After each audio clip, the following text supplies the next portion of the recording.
지난주 동일한 본문 말씀을 통해서 미디안과의 전쟁에서 대승하였지만 오히려 대승한 이후에 이스라엘과 기드온 개인과 그 가정에는 큰 올무가 있게 되었다라는 첫 번째 말씀으로 승리한 이후에 이스라엘 백성들은 기드온과 그의 후손들에게 우리의 왕이 되어달라 하였다 라는 말씀을 통해서 이것은 비단 이스라엘 자손들의 청구만이 아니라 이스라엘 자손들이 청구하기 이전에 이미 기드온의 마음에는 심중에 나는 왕이다 라고 하는 마음가짐을 갖고 있었음이 그에게는 올무가 되었다라는 말씀을 드렸습니다.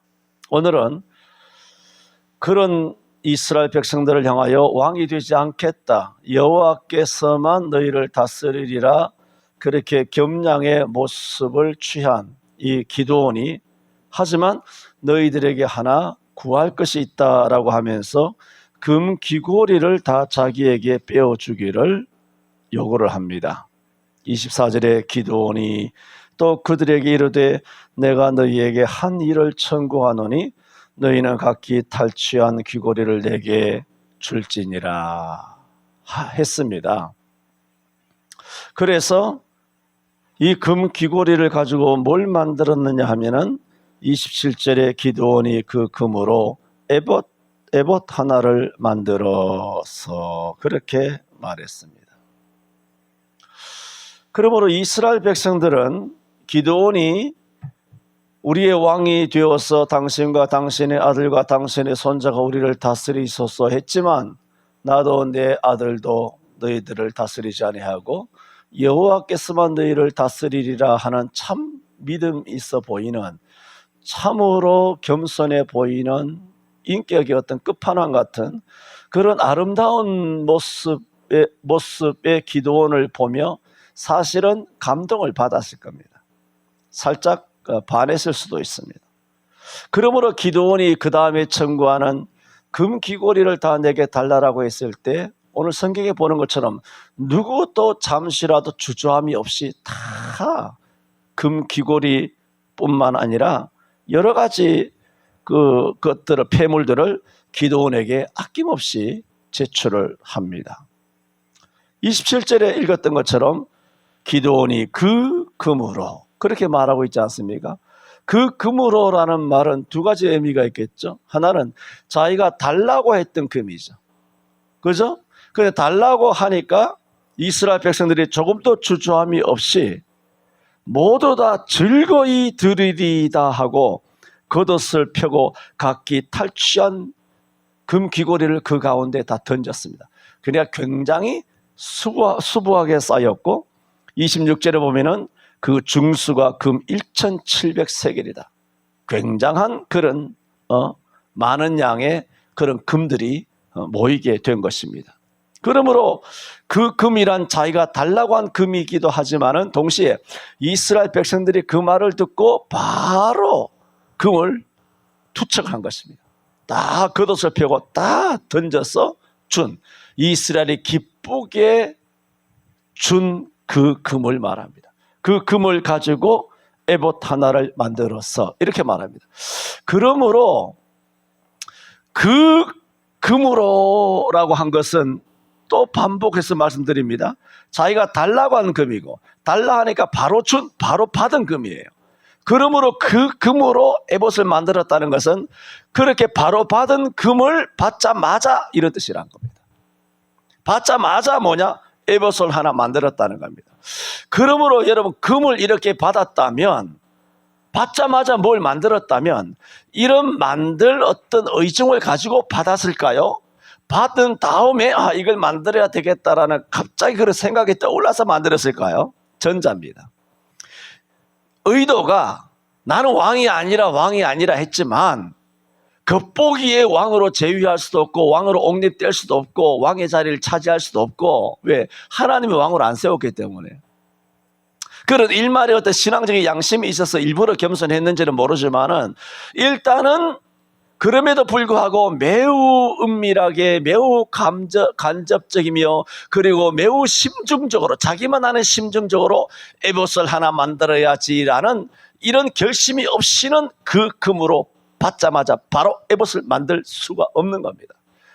일찍이 이미 마음에 품고 있었던 겁니다. 금 달라 할 때부터, 금 달라고 하기 이전부터 금이 쌓이는 것을 보고 얼씨구나 잘 됐구나, 이 금으로 내가 의도하였던 에봇을 만들어야지. 이게 뭐냐 하면 이것이 오늘 27절에 보는 것처럼 그것을 만들어 자기의 성읍 오보라에 두었더니 온 이스라엘이 그것을, 이 에봇을 음란하게 위함으로 그것이 기드온과 그 집의 올무가 되니라고 했습니다.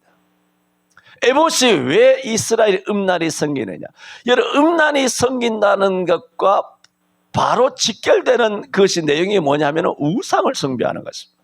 바알과 세라를, 몰렉을 이런 음란히 숭배하고 우상을 음란하게 숭배하는 것을 음란히 숭배한다는 겁니다. 그러면 기드온이 에봇을 만들었는데, 만들어서 자기 집 오보라에 두었더니 온 이스라엘이 그것을, 그냥 이스라엘이 아니라 온 이스라엘이 그것을 음란하게 위함으로, 이것도 그 시간차가 없는, 매우 만들자마자 바로 막 가서 절하고 엎드리고 뭐 우상을 섬기고, 그러니까 바로 여호와를 배반한 거예요, 이스라엘 백성들이. 그러므로 여호와를 바로 배반하게 된 것. 33절에 기드온이 이미 죽음에 이스라엘 자손이 돌이켜 바알들을 음란하게 위하고, 그러니까는 바알과 아세라를 섬기기 전에 뭘 음란히 위한 것입니까? 에봇을 음란하게 위한 것입니다. 그러므로 이 에봇을 음란하게 위하게 된 이 음란을 섬기는 습관이 기드온이 죽자 이제는 에봇에서 무엇으로 바꿨다는 겁니까? 바알로 바꿨다는 것 뿐입니다. 그러므로 나중에는 기드온이 죽은 다음에는 바알로 바꿨지만은 기드온이 살아있을 동안에는 바알을 섬기지 아니하고 무엇을 바알처럼 섬겼다는 것입니까? 에봇을 음란하게 우상 숭배하는 것처럼 섬겼다는 얘기입니다. 그러므로 그것이 기드온과 그 집의 올무가 되니라. 기드온과 그 집이 패가 망신하는 첩경이, 지름길이, 원인 제공이 됐다는 겁니다. 당연한 거 아닙니까?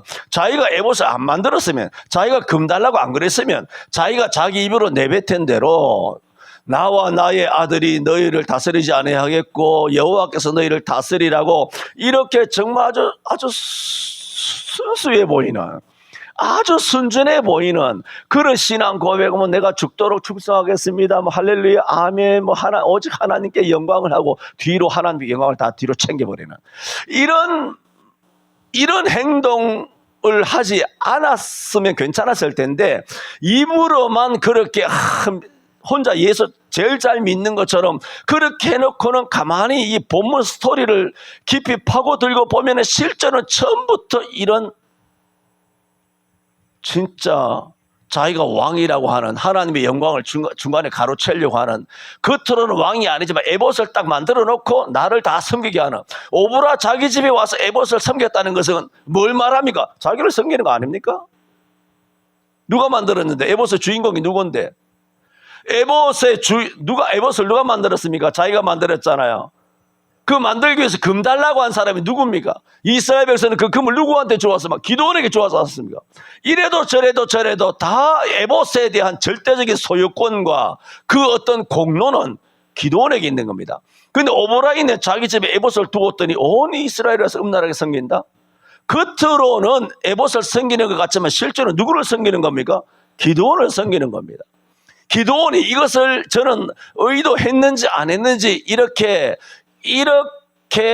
미지근하게 말하고 싶진 않아요. 저는 의도했다라고 봅니다. 뭔가 이제 왕이 되지 않겠다고 했잖아요. 나와 내 후손이 섬기지 않겠다고 그랬잖아요.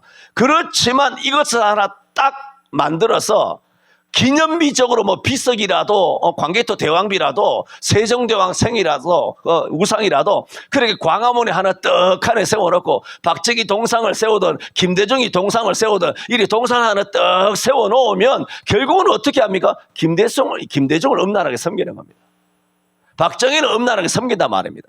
모든 우상과 이런 돌상들은 우상이에요. 이것은 성경상에는 제2계명에 다 깨부시라 그랬는데 우리가 오늘 법치국가 자유민주국가에서 그렇게 하면 불법이기 때문에 그렇게 행동하지 못하지만 세종대왕 상이 왜 필요하고 김일성 상이 왜 필요하고 김구의 상이 왜 필요하고 또 이승만의 상 이번에 또 뭐 경상도 어디에 뭐 이승만의 상도 세우고 메가더 장군의 상도 뭐 인천에 있었는데 뭐 경상도 어디 세우고 하는데 이런 상들이 도대체 성경입니까? 에? 뭐 기념을 위해서 뭐 동판에다가 아무개 메가더 장군이 뭐 이렇게 훌륭한 일을 했다든가 이승만 뭐 대통령이 뭐 훌륭한 일을 했다든가 이런 걸 기념비적으로 동판 하나 갖다 걸어놓는 거는 뭐 괜찮다 하지만은 어마어마하게 동상을 세워놨잖아. 이번에 이승만하고 메가더인가 트루만을 세웠다. 트루만 뉴스도 안 봤습니까? 무슨 동상이든지 간에 그게 가하냐 말입니다. 그거 가하지 않죠. 그냥 좋은 뜻으로 세웠다 쳐. 그러나 거기에 가면 또 거기다 김밥 갖다 얹어놓고 거기에 배 깎아서 얹어놓고 돼지 대가리 그런 수육 갖다 얹어놓고 소주 갖다 붓고 막걸리 갖다 붓고 하는 사람이 없냐 말입니다. 오죽하면 관우 장군까지라도 오늘 관우 신을 섬기고 이 대한민국에도 관우를 신으로 섬기는 사람이 얼마나 많습니까? 관우 장군, 이순신 장군, 영계 소문, 광개토 대왕, 이순신, 이승만, 김대중, 박정희, 트루만, 메가더 뭐가 다르냐 말입니다. 이 기드온이 아무리 좋은 의도였다 하지만 결국은 사다를 버리지 않습니까? 이걸 만들면 안 된단 말입니다. 그런데 이것도 얼마나 여러분 종교적으로 얼마나 고차원적이고 여러분 진짜 못 알아봅니다. 목사가 범죄하고 이 목사가 여러분 후릴 때는 오죽하면 그런 이야기를 하고 싶지는 않지만 저 강남에 있는 큰 교회 돌아가신 목사님입니다만 그 목사님이 이렇게 말하는 것을 들은 적이 있습니다. 예를 들어 교인이 수만 명이 되잖아요.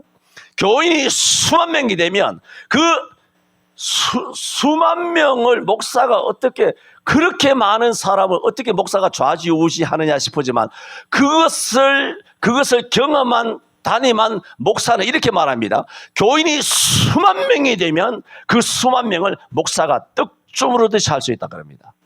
숫자가 많으면. 왜? 숫자가 많이 모이지 않습니까? 숫자가 많이 모이면 성도들은 끝이 안 보이는 성도들의 머리숱을 보며 거기에 먼저 위압감을 가진다는 겁니다. 그리고 상대적으로 목사가 우러러 보이므로 그 목사가 하는 말을 그대로 믿는다는 겁니다. 요런 조그마한 교회는 목사가 믿어달라 그래도 뒤돌아서 예배당 문턱만 났으면 온갖 입을 대며 목사님이 이러니 설교가 이러니 저러니 이따위 소리를 하지만은 수만 명의 교인이 되면 성도들을 자기가 의도하는 대로 끌고 가는 것은 그야말로 누워서 떡 먹기라 그럽니다. 그분이 직접 그런 말을 했습니다. 저는 그것이 무슨 말인 건 몰랐지만은 잠깐 생각해 보니 고기가 끄덕이시더라고요. 그래, 나는 힘든데 그 목사님은 참 쉬웠겠다. 그런 생각이 들더라고요. 교인이 조금만 하면 일단은 보면 보는 성도도 없고 교회도 볼품 없고 조그마한 교회 목사고 하니까 목사를 볼 때부터 없이 여기는 거예요. 일단 그부터 시작하는 거야. 그러니까 여러분은 목사를 얼굴 대하고 같이 밥 먹고 같이 줄 서가지고 밥 챙겨 먹고 어떻고 저더니 차도 마시면서 수시로 얼굴 보고 하네 그러지만 지난주에도 말했잖아. 강북에 5천 8천밖에 안 되는 교회 그 목사물 얼굴 보려면 김대중이 얼굴 보는 것보다 힘들다고요. 약간만 교회가 한 5천만 넘어가도 전에도 말씀드렸지 않습니까? 나 친구라 말하고 싶지는 않지만 어쨌든 동기예요. 이렇게 저렇게 시골에서 한 몇천 명이 되나. 그럼 교회 이렇게 하는데 몇천 명이 되는데 그냥 목사님이 처음 온 신자야. 온 지 얼마 안 돼. 초신자 몇 달 되지 않는 어떤 자매인데 강단에서 예배 시간에 그 자매 이름을 불렀다는 거예요. 그러니까 펑펑펑 울면서 이 많은 성도들 중에 목사님이 어떻게 내 이름을 알고 있었을까? 자기 이름을 알고 있다는 데 대해서 이태희 야, 태희야. 자기 이름을 알고 있었다는 데에서 눈물을 펑펑, 정수기도 그렇게 하지 말고. 거기에 감격해가지고 뜨거운 눈물을 주로 내 그 얘기를 듣고 내 아주 귀싸대기를 날리라 그랬어. 목사는 그거 다 의도하는 거거든요. 2,000명 이름 다 알 것 같습니까? 2,000명 이름 불러가면 새벽마다 기도할 것 같습니까? 어쩌다가 그날 그 생각이 난 거야. 어쩌다 꽂힌 거야. 그래 사전에 다 각본처럼 다 계획해서 왔고 또 어떻게 특별히 기억나는 사람 있지 않습니까? 뭐 김말동이라든가 김복동이라든가 뭐 특별한 이름이라든가 뭐 어떤 특별한 경우에 특별히 생각나지만 다 생각나겠습니까? 절대로 안 납니다. 그런데 그게 감격해가지고 막 그렇게 한단 말입니다. 그러니까 뭐 2,000딸이밖에 되지 않는 그런 교회에도 그런 감격하여 성도들이 성은이 감업하여서 막 그렇게 한다는 겁니다.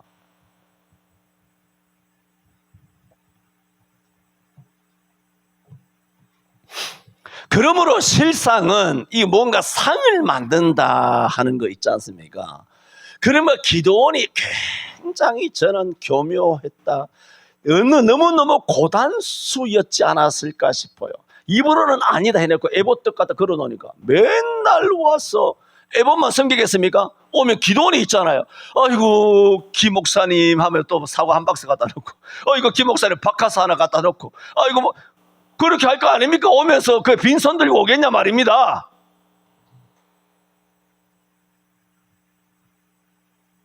그리고 기도원이 살아생전은 잘 그렇게 대우받았습니다. 그래서 이 33절에 말하잖아요. 기도원이 죽음에 이제는 그 일이 끝난 겁니다. 자기가 살아있을 동안에는 부귀영화를 누렸다. 사람들로부터 지지를 받고 인기 영합을 하게 되었더라. 뭘 만들므로? 에봇. 그러니까 뭘 만드느냐 하면은 에봇을 만들었다는데 또 기가 막힌 거죠. 우리는 이런 걸 좀 배워야 돼요. 에봇이 뭐예요? 출애굽기 28장에 대제사장이 입는 옷이 한 7가지 있는데 대제사장의 겉옷은 예수님의 겉옷에 혈루증 걸린 사람이 손을 대내했을 때 그 겉옷은 그 사람의 군의와 신분을 나타내요. 그런데 대제사장이 겉옷이니까 얼마나 예수 그리스도의 모습 그림자를 하고 있습니까? 최고의 군의가 대제사장의 겉옷이거든요. 그런데 겉옷 위에 하나 더 입는 게 있어요. 그게 조끼 같은 에봇이에요. 소매가 없는 딱 에봇이에요. 에봇이 말하자면 겉옷이 제일 겉에 드러나야 되는데 겉옷보다 더 화려하게 겉에 상체를 덮는 조끼 같은 에봇이 가장 사람들에게 성도들에게 드러나는 거예요. 그것은 그들의 견대 위에 에봇 위에 두 견대 위에 줄을 달아 내려가지고 호마노라고 하는 그 보석에다가 6지파 이름을 새겨 가지고 대제사장의 어깨 위에 다른 그런 조끼란 말입니다. 그것은 예수 그리스도께서 우리의 인류의 12지파 12지파 온 당신의 택한 백성의 수고하고 무거운 짐을 다 지고 하나님의 지성소에 들어가는 의미를 말하고 있단 말입니다. 그러므로 이 에봇은 이스라엘 백성들이잖아요. 이스라엘 백성들에게 있어서는 그야말로 법궤 마냥 그야말로 거룩한 거예요. 지금 법궤를 만들 수는 없지 않습니까? 생각해보세요. 여러분 기도원이라면 법궤는 만들 수 없지 않습니까? 물두멍을 만들겠어요? 분향단을 만들겠어요? 점검등대를 만들겠어요? 번제단을 만들겠어요? 못 만드는 거예요. 그러니까 이 참 비상하다고 봐요. 이 영적 뱀의 지혜가 얼마나 간교한지. 정말 나라도 그 중에 있는 것을 하나 만들려고 그러면 가장 만들기가 괜찮은 것이 뭐냐? 에봇 같아요. 에봇. 그래서 에봇을 만든 것입니다. 그런데 에봇을 만들었는데 이스라엘 백성들이 음란하게 위함으로 하였으니 그 에봇을 무엇으로 생각했느냐? 이스라엘 백성들은 그것을 신상으로 여겼다는 거예요. 신상은 우상의 형상, 모양처럼 신비로운 신성한 것으로 그렇게 신상처럼 여겼다는 것입니다.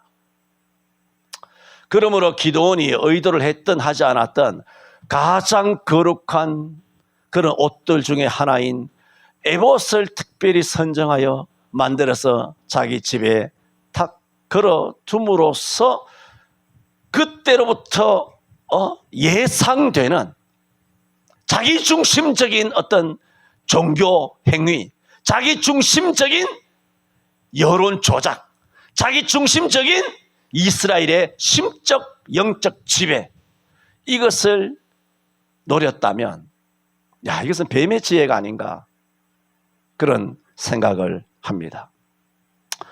여러분, 오늘 본문이 뭘 말합니까? 기드온이 만들었다 그러지 않습니까? 여러분, 이것을 기드온이든 선지자든 사사든 임의로 만들어도 됩니까?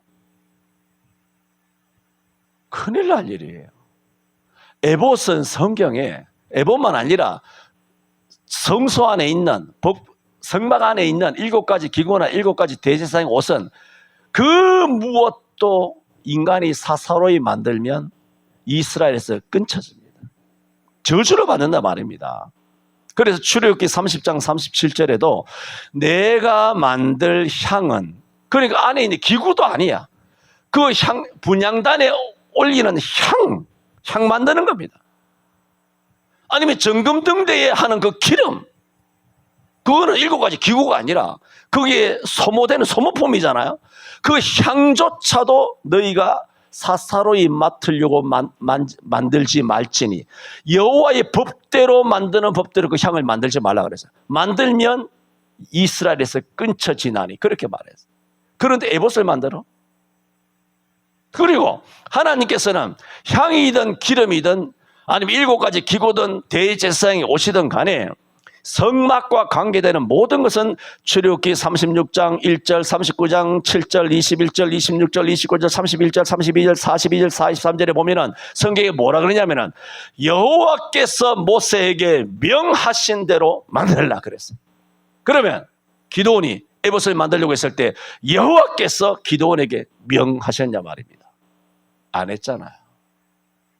그래, 이게 얼마나 큰 범죄이냐 하는 것입니다. 출애굽기 20장 4절에 너를 위하여 새긴 우상을 만들지 말고 아무 형상이든지 만들지 말라 하신 제2계명을 어긴 것과 같으니 기드온의 일련의 행동은 이스라엘 백성들이 보는 앞에서는 나는 너희를 다스리지 아니하겠고 내 아들도 너희를 다스리지 아니하겠고 여호와께서 너희를 다스리라 하며 겸손하게 자신의 왕됨을 거부하고 오직 하나님께만 영광을 일하고 말하였으나 실상 그 마음속에는 자기도 모르게 여호와를 왕자리에서 밀어내고 자신이 왕의 자리에 앉은 것과 같은 것이니 이는 범죄입니다.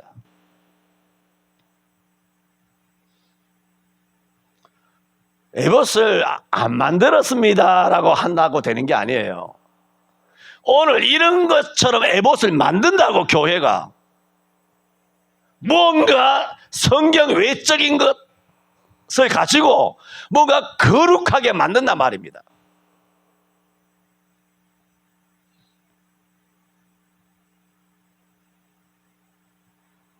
여러분이 목사님을 거룩하게 여긴다면 그것도 여러분의 에봇이에요.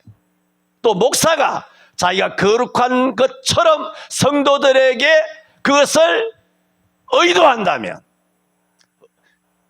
말로는 전혀 안 하죠. 말로 하는 목사는 없습니다. 근데 이 목사들은 대단한 영물이거든요. 여러분은 파악 못한다니까. 대단한 영물이에요.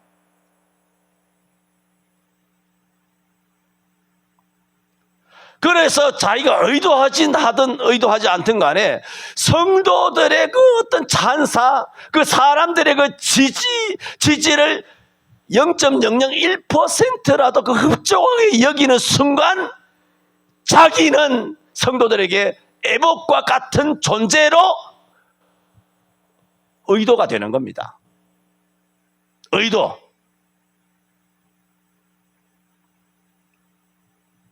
예배당도 마찬가지지 않습니까?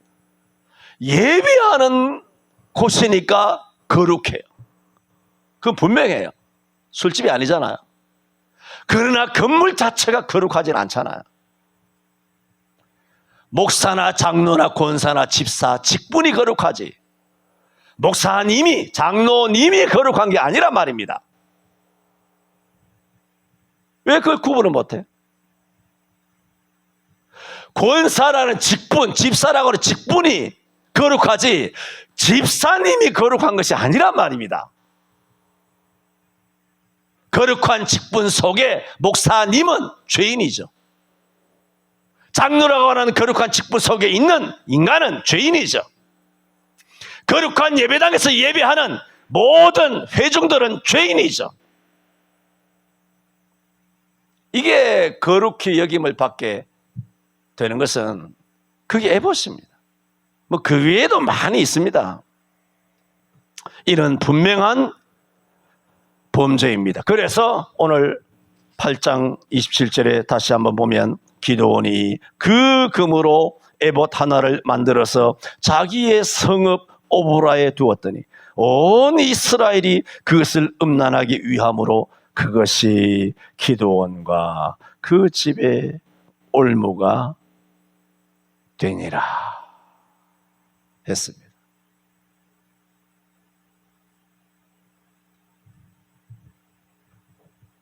여기까지 하겠습니다. 그러니까 이해가 되나 봅니다. 마칠 때 됐다 그래. 그래, 마칠 때 됐다. 목사님 센스 짱이네구나. 뭐 그런 생각하시죠. 이걸 2주간의 말씀을 드리려고 했는데 1주간 더 말씀을 드려야 될는지 모르겠습니다.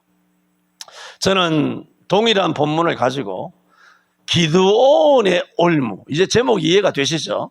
왜 올무가 되느냐? 지난주 말씀드린 것은 기드온 자기가 올무예요. 남 탓하지 말라는 거예요. 이스라엘도 자기가 올무야.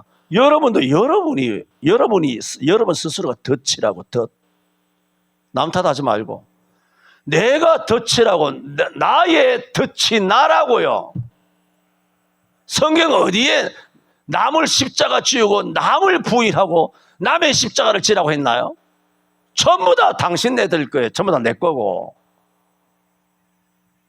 내가 올무다. 그 겸손이가 아니라 팩트를 말합니다. 우리 자신이 올무예요. 뭘 핑계를 댑니까? 뭐 대한민국이 어떻고 대통령, 그거는 부차적이에요. 그것이 중요하지 않다는 건 아닙니다. 그러나 본질적인 것은 우리의 영적인 상태가 본질이에요.